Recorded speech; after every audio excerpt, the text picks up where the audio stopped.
हरे कृष्णा। एक बार महाराज युधिष्ठिर भगवान श्री कृष्ण से कहते हैं, हे वासुदेव, वैशाख मास के कृष्ण पक्ष में आने वाली एकादशी का नाम वर्धनी है, ये तो मुझे पता है, लेकिन इस एकादशी व्रत के करने से क्या पुण्य फल की प्राप्ति होती है, आप कृपा करके मुझे बताइए। उत्तर में भगवान श्री कृष्ण अपने श्रीमुख से कहते हैं, हे राजन, एक समय की बात है जब एक शाकु वंश के महान राजा त्रिशंकु थे। उनके पुत्र का नाम धुंधुमार था। वो अत्यंत ही प्राकर्मिक, तेजस्वी और भगवान के भक्त थे।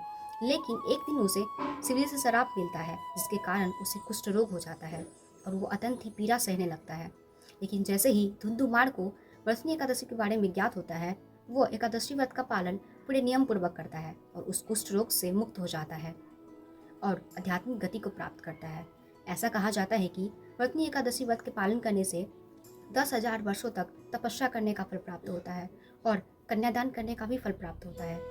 और सूर्य ग्रहण के समय 40 किलो स्वर्ण दान देने से जो पुण्य फल की प्राप्ति होती है, वह एकादशी व्रत का पालन पूरे निष्ठापूर्वक और श्रद्धा से करने से मिल जाती है। दान के विषय में भगवान श्री कृष्ण कहते हैं, अश्वदान से बड़ा है गज का दान, गज के दान से भी बड़ा है भूमि का दान, भूमि के दान से भी बड़ा है तिल का दान, और तिल के दान से भी बड़ा है स्वर्ण का दान, और स्वर्ण के दान से भी जो बड़ा है वह है अन्न का दान।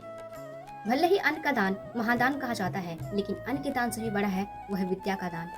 इसलिए विद्या का दान करें और आप भी एकादशी व्रत का पालन पूरे विधि पूर्वक करें और दूसरों को भी मोटिवेट करें एकादशी व्रत का पालन करने के लिए। क्योंकि मैं हमेशा ही कहती हूँ, अगर कोई एक व्यक्ति भी आपकी वजह से भगवान का प्रिय बनता है, तो सोचिए आप हमारे प्रिय प्रीतम के कितने प्रिय बन जाएंगे। इसलिए एकादशी व्रत का पालन आप भी करें और इस दिन भक्ति के अनुकूल जितनी भी चीज़ें हैं उन सभी चीज़ों का नियम पूर्वक पालन करें और भक्ति के प्रतिकूल जितनी भी चीज़ें हैं उन सभी चीज़ों का त्याग करें। जैसे कि व्रत की बातें करना, दूसरों की निंदा करना और अत्यधिक सोना, इन सभी चीज़ों का त्याग करें और एकादशी व्रत का पालन पूरे नियम पूर्वक करें और विद्या का दान करें और कृष्ण भावनामृत से सभी को जोड़ें और एकादशी व्रत करने के लिए ज़्यादा से ज़्यादा लोगों को मोटिवेट करें। हरे कृष्णा। आप सभी को वर्तनी एकादशी की हार्दिक शुभकामनाएं। Keep chanting and keep smiling.